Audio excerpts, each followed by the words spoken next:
Hello everyone, welcome back to the class. तो guys, आज हम लोगों का डे 2 है सेमेस्टर 2 क्लासेस का। ठीक है, आज हम लोग कॉस्ट अकाउंटिंग करेंगे। पिछले दिन भी हम लोग कॉस्ट अकाउंटिंग किए थे। पिछले दिन हम लोग कुछ डेफिनेशंस देखे थे, ऑब्जेक्टिव ऑफ कॉस्ट अकाउंटिंग देखे थे। आज के क्लास में हम लोग उसके आगे पढ़ेंगे, इंट्रोडक्शन ही करेंगे। हम लोग कल भी बोले थे इंट्रोडक्शन पूरे डिटेल में करेंगे, उसके बाद हम लोग सम्स में जाएंगे। ये इंपॉर्टेंट है, बाद में हम लोग सम्स भी करेंगे धीरे धीरे।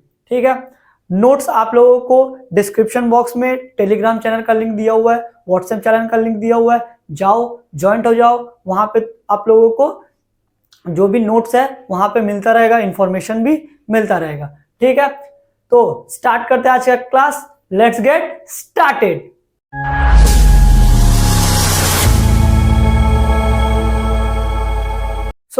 आज हम लोग स्टार्ट करेंगे essential of good cost accounting system से।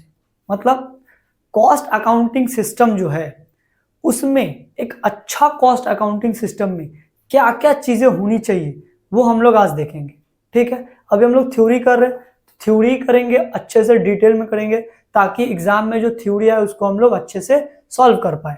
ठीक है, तो हम लोगों का थ्योरी में जो आज हम लोग को करना है वो देखना है कि कॉस्ट अकाउंटिंग सिस्टम का एक अच्छा कॉस्ट अकाउंटिंग सिस्टम के लिए क्या क्या जरूरत है, उस कॉस्ट अकाउंटिंग सिस्टम में क्या क्या होना चाहिए ताकि वो अच्छा से अच्छा हो, ताकि उसको हम लोग बोल पाए कि हाँ ये हम लोग एक कंपनी में करने के लायक है, हम लोग कॉस्ट अकाउंटिंग को परस्यू कर सकते हैं। ठीक है, तो सबसे पहला जो एसेंशियल है वो है इंफॉर्मेटिव एंड सिंपल। क्या है?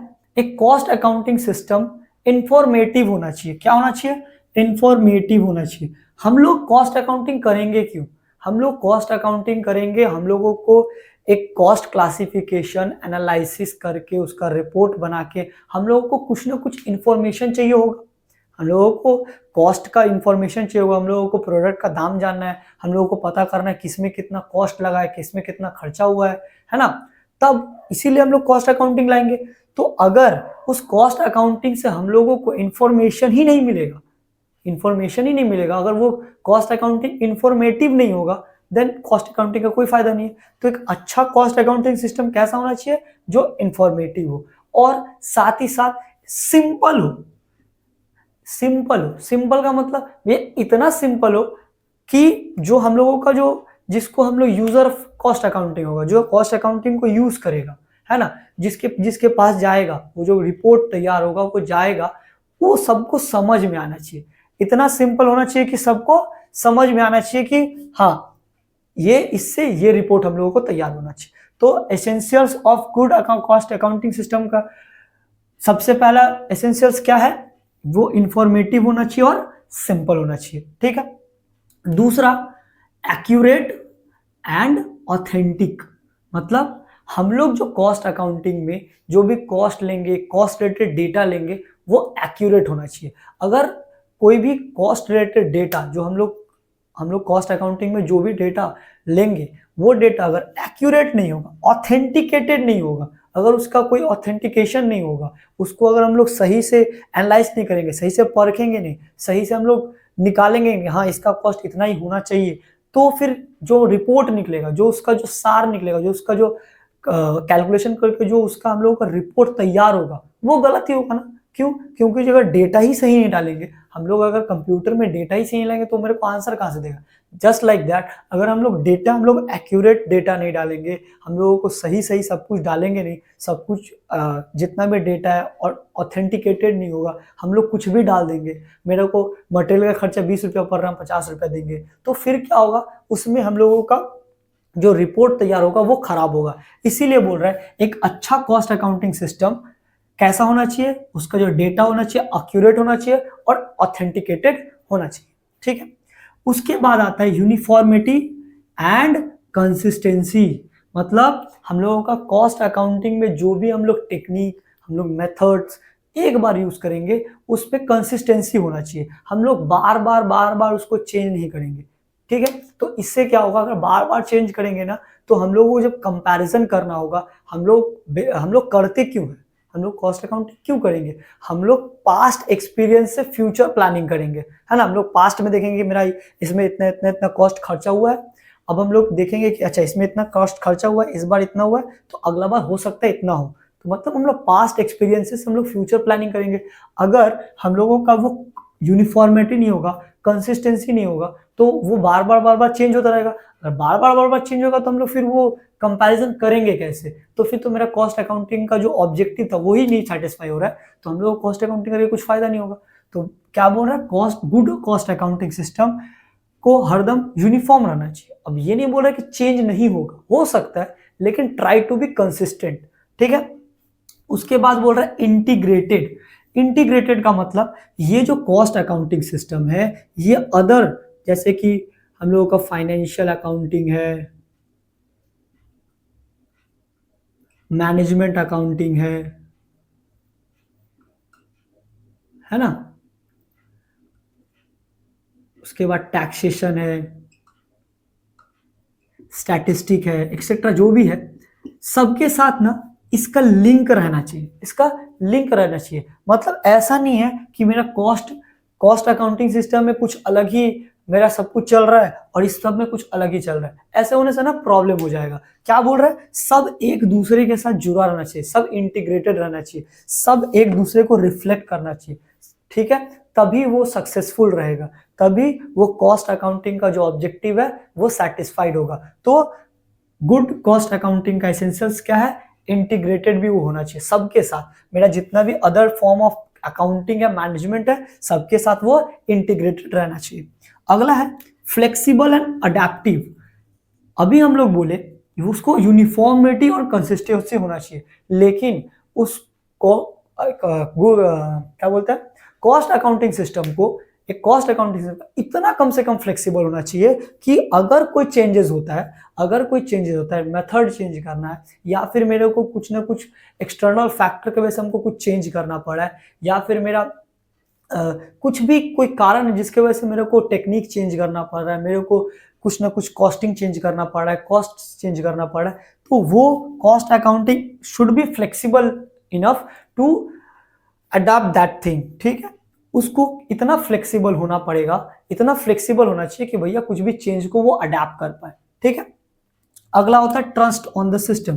क्या बोल रहा है कि मैनेजमेंट को जो कॉस्ट डेटा देगा, जो आंसर देगा, ठीक है, जो रिपोर्ट निकाल के देगा, मैनेजमेंट को उस पर भरोसा होना चाहिए। अगर मैनेजमेंट को भरोसा ही नहीं होगा, जो उसका रिपोर्ट निकलेगा या फिर कॉस्ट जो हम लोग डाल रहे हैं उस पर अगर भरोसा नहीं होगा, तो फिर कॉस्ट अकाउंटिंग करके कोई फायदा नहीं है ना।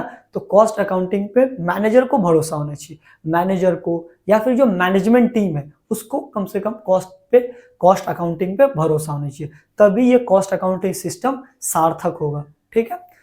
तो essentials of good cost accounting system में क्या क्या है, वो इंफॉर्मेटिव और सिंपल होना चाहिए। दूसरा एक्यूरेट और ऑथेंटिक होना चाहिए। यूनिफॉर्मिटी और कंसिस्टेंसी उसमें होना चाहिए। इंटीग्रेटेड होना चाहिए, ये अदर फॉर्म ऑफ अकाउंटिंग और मैनेजमेंट के साथ ये इंटीग्रेटेड रहना चाहिए। अगला, ये इतना फ्लेक्सिबल हो ताकि वो जो भी चेंजेस है उसको अडेप्ट कर पाए, और सिस्टम जो हम लोगों का मैनेजमेंट है उसको कॉस्ट अकाउंटिंग सिस्टम पे भरोसा होना चाहिए, ठीक है। ये हम लोगों का था essential of good cost accounting system, ठीक है। इसको उतारने का कोई ज़रूरत नहीं है, हम लोगों का नोट्स तैयार है। हम लोगों का नोट्स के लिए आपको कुछ नहीं करना है, बस डिस्क्रिप्शन में जाना है, टेलीग्राम चैनल का लिंक दिया हुआ है, व्हाट्सएप चैनल का लिंक दिया हुआ है, गो ज्वाइन, उसके बाद वहाँ आपको मिल जाएगा, ठीक है। चलो आगे बढ़ते हम लोग। अभी हम लोग एसेंशियल्स देखे, अब हम लोग देखेंगे कि इंस्टॉल करने के लिए अगर हम लोग मान गए, ठीक है, कॉस्ट अकाउंटिंग सिस्टम हम लोग, ठीक है, अच्छा कॉस्ट अकाउंटिंग है, हमको कॉस्ट अकाउंटिंग अडॉप्ट करना है, हमको इंस्टॉल करना है, तो फिर हम लोगों को इंस्टॉल करने से पहले किस किस बातों का ध्यान रखना पड़ेगा वो देखेंगे, ठीक है। चलो आगे बढ़ते हैं।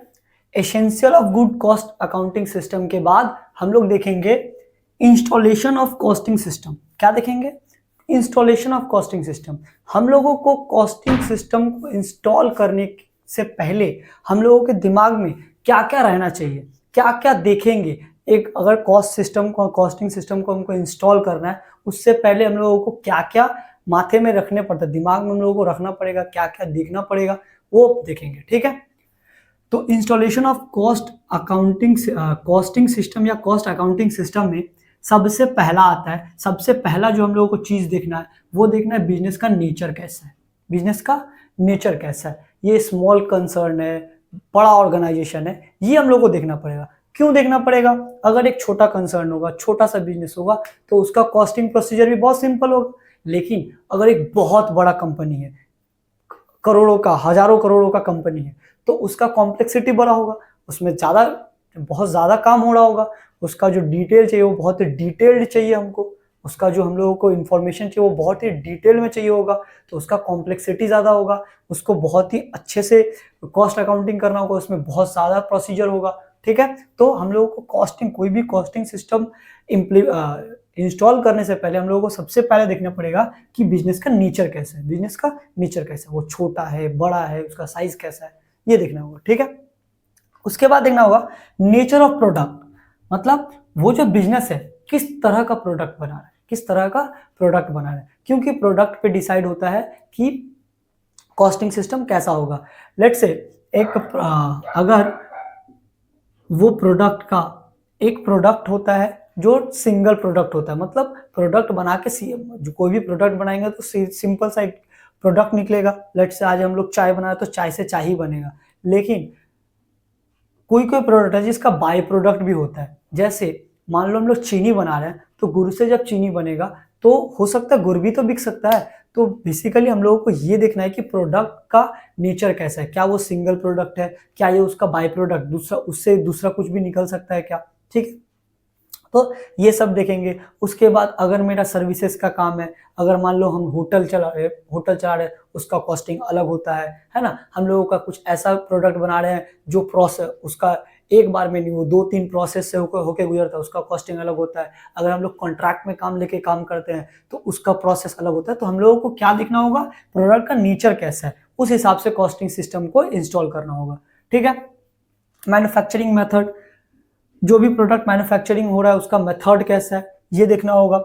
उसके बाद देखना होगा system of working of the department, हम लोगों का कितना सारा डिपार्टमेंट है, किस तरह से काम होता है, ये देखना होगा। बहुत सारा में हम लोगों का दो ही डिपार्टमेंट मिलेगा। लेट से वहाँ डायरेक्ट मटेरियल डायरेक्ट लेबर लग रहा है, मटेरियल लेबर लग रहा है, वहां से सीधा निकल जा रहा है। फिर किसी में मेरे को फैक्ट्री में काम हो रहा है, फैक्ट्री का कुछ खर्चा आ रहा है। फिर हम लोग देखेंगे कुछ हिसाब, मतलब फाइनेंस का कुछ एडमिनिस्ट्रेशन का काम हो रहा है, वहां खर्चा आ रहा है। फिर देख रहे हैं सेल करने के लिए मेरे को इंसान रखना पड़ रहा है, वहां काम आ रहा है। रिसर्च करना है, मेरे को नया प्रोडक्ट बनाने के लिए कोई रिसर्च कर रहा है, वहां मेरा अलग टीम खर्च, वहां का खर्चा अलग आ रहा है। मतलब हम लोगों को देखना पड़ेगा कितना सारा डिपार्टमेंट है ना। तो अगर जितना डिपार्टमेंट होगा मेरे को उस तरह से उस डिटेलिंग में काम करना होगा, तो उस तरह का कॉस्टिंग सिस्टम हम लोगों को इंस्टॉल करना होगा। तो हम लोग को देखना पड़ेगा कितना सारा डिपार्टमेंट हम लोगों को उस प्रोडक्ट के लिए लग रहा है। ठीक है, अगला आता है ओवरऑल इकोनॉमी। ओवरऑल इकोनॉमी का मतलब क्या होता है, बात समझना। अगर मेरा इकोनॉमी इतना ज्यादा तो कम से कम होना चाहिए, जो मेरा अगर कॉस्ट अकाउंटिंग हम लोग इंस्टॉल करें उससे इकोनॉमी, जो मेरा पैसा है या फिर जो मेरा बैलेंस है उस पर कोई असर ना पड़े। हम लोग अगर मेरा जो पहले से इकोनॉमी है, मेरा जो कंपनी का पैसा है, अगर कॉस्टिंग सिस्टम इंस्टॉल करने में बहुत ज़्यादा पैसा खर्चा हो जा रहा है, तो फिर मेरा कॉस्ट अकाउंटिंग या कॉस्टिंग सिस्टम को इंस्टॉल करके कोई फायदा ही नहीं होगा। क्यों नहीं होगा? मेरा भैया ओवरऑल इकोनॉमी बिगड़ जाएगा। तो मेरा अगर किसी चीज़ को इंस्टॉल करके मेरा इकोनॉमी बिगड़ रहा है, देन वो मेरे को इंस्टॉल करना ही नहीं है। तो हम लोगों को ओवरऑल इकोनॉमी देखना पड़ेगा कि कंपनी का इकोनॉमी कैसा है, उसका जो पैसा का लेन देन है या उसके पास जो पैसा है, डेट है, वो किस तरह का है। अगर वो सब ठीक ठाक रहेगा तभी कॉस्टिंग सिस्टम इंस्टॉल करने में फायदा है। ठीक है, design effective forms and voucher, अगर हम लोग कॉस्टिंग सिस्टम को इंस्टॉल करेंगे तो हम लोगों को उस हिसाब से अलग अलग तरह का फॉर्म्स, वाउचर, वो सब हमको प्रिंट करना होगा, डिजाइन करना होगा। उसमें बहुत ही बारीकी रखना होता है, कुछ छूट ना जाए, क्योंकि वही बार बार मेरा यूज होगा, तो बहुत डिटेलिंग से उसको डिजाइन करना पड़ता है। तो वो सब में भी हम लोगों को ध्यान रखना पड़ेगा कि किस तरह का कॉस्टिंग सिस्टम हो, उस हिसाब से हम लोग फॉर्म्स का डिजाइन करेंगे, वाउचर्स का डिजाइन करेंगे। ठीक है, अगला होता है स्कोप ऑफ रिकॉन्सिलेशन। क्या है? स्कोप ऑफ रिकॉन्सिलेशन मतलब अगर हम लोग कोई भी कॉस्टिंग सिस्टम इंस्टॉल कर रहे हैं तो हम लोगों को ये इंश्योर करना होगा कि कॉस्टिंग सिस्टम इतना फ्लेक्सिबल होना चाहिए कि अगर मेरा फाइनेंशियल अकाउंटिंग में या किसी भी चीज़ में अगर कोई भी मेरे को गड़बड़ दिख रहा है तो इतना फ्लेक्सिबल होगा कि वो जो गड़बड़ है उसका साथ जो चेंजेस आए वो ये अडेप्ट कर पाए, वो कॉस्टिंग सिस्टम अडेप्ट कर पाए। ठीक है, तो स्कोप ऑफ रिकॉन्सिलेशन होना चाहिए, मतलब कॉस्टिंग सिस्टम में वो फ्लेक्सिबिलिटी होना चाहिए। ठीक है, कॉस्ट इंफॉर्मेशन का एक्यूरेसी होना बहुत ज़रूरी है, मतलब हम लोगों को कहाँ से कॉस्ट इंफॉर्मेशन आ रहा है या फिर ऐसा बोल सकते हैं जो डेटा हम लोग ले रहे हैं वो डेटा सही होना चाहिए। डेटा सही होगा तो जो उसका इंफॉर्मेशन आएगा वो भी सही आएगा। ठीक है, अगर सही नहीं आएगा तो हम अगर डिसीजन जो लेंगे, क्योंकि हम लोग कॉस्टिंग सिस्टम करेंगे तो उससे हम लोगों का जो इन्फॉर्मेशन आएगा उस पर मेरा डिसीजन टिका होगा। अगर हम लोग सही से अगर उसका इंफॉर्मेशन मेरा सही नहीं आता है तो फिर क्या होगा? डिसीजन गलत हो जाएगा, फिर डिसीजन गलत हो जाएगा। तो मेरे को कॉस्टिंग सिस्टम का जो इंफॉर्मेशन निकलने वाला है उसका एक्यूरेसी का भी ध्यान रखना पड़ेगा। ठीक है, अगला होता है मैनेजमेंट पॉलिसी। अगला जो मैनेजमेंट कॉस्टिंग सिस्टम को इंस्टॉल करना है करेगा उसके दिमाग में ये हरदम रहना चाहिए कि भैया जो हम लोग का एग्जिस्टिंग सेटअप है उसमें ज़्यादा छेड़छाड़ ना हो, जो एग्जिस्टिंग सेटअप है उसमें बहुत ज़्यादा चेंजेस ना आए। ठीक है, ये दिमाग में रख के कॉस्टिंग सिस्टम को इंस्टॉल करना पड़ेगा और साथ ही साथ ये भी देखना पड़ेगा कि मेरा जो कॉस्टिंग सिस्टम इंस्टॉल कर रहे हैं उससे जो मेरा फायदा हो रहा है, प्रॉफिट हो रहा है, उससे कुछ ना हम लोग कब कौन से कोई सिस्टम क्यों इंस्टॉल करेंगे, मेरे को उससे कोई फायदा दिख रहा है तभी। तो ये देखना पड़ेगा जो हम जब कॉस्ट अकाउंटिंग इंस्टॉल कर रहे हैं उससे जो फायदा हो रहा है, ठीक है, उससे जो जिस रेशियो में फायदा हो रहा है वो ऑप्टिमम होना चाहिए, मतलब वो दिखना चाहिए कि हाँ इसमें इतना खर्चा हुआ तो इसका फायदा भी हो रहा है। अगर कोई फायदा नहीं होगा तो फिर हम लोग कॉस्ट अकाउंटिंग सिस्टम को इंस्टॉल नहीं करेंगे। ठीक है, तो ये था इंस्टॉलेशन ऑफ कॉस्टिंग सिस्टम। हम लोगों को कॉस्टिंग सिस्टम इंस्टॉल करने से पहले किस किस बातों का ध्यान रखना है। ठीक है, अच्छा, अगर इसके बाद ये सब चेक करने के बाद अगर हम लोगों को अब कॉस्टिंग सिस्टम इंस्टॉल करना है तो क्या स्टेप्स है, क्या स्टेप्स को फॉलो करना पड़ेगा वो हम अब देखेंगे। ठीक है, चलो अब देखते हैं हम लोग step for installing a cost accounting system. अब हम लोग क्या देखेंगे, क्या स्टेप्स है कॉस्ट अकाउंटिंग सिस्टम को इंस्टॉल करने का। सबसे पहले हम लोग देखेंगे भैया प्रोडक्ट का स्टडी करेंगे, किस तरह का प्रोडक्ट है। अभी हम लोग देखेंगे किस तरह का प्रोडक्ट, सिंगल प्रोडक्ट है, बाय प्रोडक्ट होगा, उसका क्या होगा, प्रोडक्ट किस तरह का है वो हम लोग स्टडी करेंगे। स्टडी अगर हो गया, प्रोडक्ट स्टडी हो गया, उसके बाद नेचर ऑफ द बिजनेस को स्टडी करेंगे, भैया किस तरह का बिजनेस है, बड़ा बिजनेस है, छोटा बिजनेस है, उस हिसाब से कॉस्ट अकाउंटिंग सिस्टम इंस्टॉल होगा। उसके बाद बिजनेस को स्टडी कर लिए, प्रोडक्ट को स्टडी कर लिए, आगे चलते हैं। उसके बाद हम लोग ये देखेंगे कि हम लोग जो कॉस्टिंग सिस्टम को इंस्टॉल करेंगे उसका पर्पस क्या है, क्या पर्पस है। हम लोगों को सेलिंग प्राइस निकालना है, हम लोगों को कॉस्ट पता करना है, हम लोगों को उससे क्या कॉस्ट हम लोग को पता है, हम लोगों को उससे फ्यूचर प्लानिंग करना है, मतलब मेरा पर्पस क्या है, कॉस्टिंग सिस्टम को इंस्टॉल करने का क्या पर्पस है वो पता करेंगे। जब ये पता हो जाएगा उसके बाद अब हम लोग पता कर लिए, मेरे को प्रोडक्ट के बारे में पता चल गया, बिजनेस के बारे में पता चल गया, किस तरह का नेचर है मेरे बिजनेस का। उसके बाद हम लोग पता भी कर लिए कि हम लोगों का क्या पर्पस है कॉस्ट अकाउंटिंग का, जो हम लोग कॉस्ट सिस्टम को इंस्टॉल करेंगे उसका क्या पर्पस है ये भी पता चल गया। उसके बाद हम लोग कॉस्टिंग सिस्टम के बारे में सबको नोटिफिकेशन देंगे कि हम लोग इस तरह का कॉस्टिंग सिस्टम को इंस्टॉल करने वाले हैं। ठीक है, अगर ये नोटिफिकेशन सब तक पहुंच गया उसके बाद प्लानिंग करेंगे किस तरह से क्या क्या चेंजेस होगा, क्या कैसे होगा, क्या कौन सा कॉस्टिंग सिस्टम इंस्टॉल करना है, कॉस्टिंग सिस्टम इंस्टॉल करने से क्या क्या चेंजेस आएगा। ठीक है, पूरा इसके आगे का सब कुछ प्लान करेंगे कि किस तरह से आगे बिजनेस रन होगा, कैसे इसका इम्पैक्ट क्या होगा, ये सारे के चीज़ के बारे में डिटेल में प्लानिंग किया जाएगा। प्लानिंग करने के बाद अब प्लान हो गया, अब ना जब भी कोई नया चीज़ आता है, नया चीज़ आने से क्या होता है, जो कंपनी में एग्जिस्टिंग जो एम्प्लॉयज़ है वो लोग तो उसके बारे में नहीं जानते, उसको हम लोग क्या करना पड़ेगा, अपडेट करना पड़ेगा नॉलेज से, मतलब वो लोग को प्रॉपर ट्रेनिंग देना होगा, उसके बारे में वो लोग को बताना होगा, वो लोग को अलग अलग टाइप से ट्रेनिंग देना होगा, वो लोग को काम समझाना होगा, वो लोग को अगर नया कुछ मशीन है उसको चलाना सिखाना होगा, है ना। तो वो लोग को उसका जो नॉलेज है उसको अपडेट करना होगा उस हिसाब से, जिस हिसाब से हम लोग को कॉस्ट अकाउंटिंग सिस्टम रहेगा, उस हिसाब से उसका नॉलेज को भी अपडेट करना होगा। अगर उसके बाद हम लोग क्या करेंगे, हम लोगों को कॉस्ट ऑफिस बनाना होगा, मतलब इसका अलग से एक ऑफिस बनाना होगा जिसमें सिर्फ कॉस्ट का काम होगा। ऑफिस का मतलब ये जरूरी नहीं है कि एक रूम बनाना होगा, मतलब उसका अलग से एक डिपार्टमेंट बना होगा जो सिर्फ कॉस्ट का काम देखेगा, ठीक है। उसके बाद जब ये बन जाएगा, उसके बाद हम लोग स्टैंडर्ड सेट करेंगे। स्टैंडर्ड सेट करेंगे मतलब एक टारगेट लेंगे कि हम लोगों को, ये हम लोगों का टारगेट है, इस हिसाब से हम लोगों को काम करना है, यहाँ तक पहुंचना है। ये हम लोग स्टैंडर्ड मेंटेन करेंगे कि हाँ भैया हमको यहाँ तक पहुंचना है, ठीक है।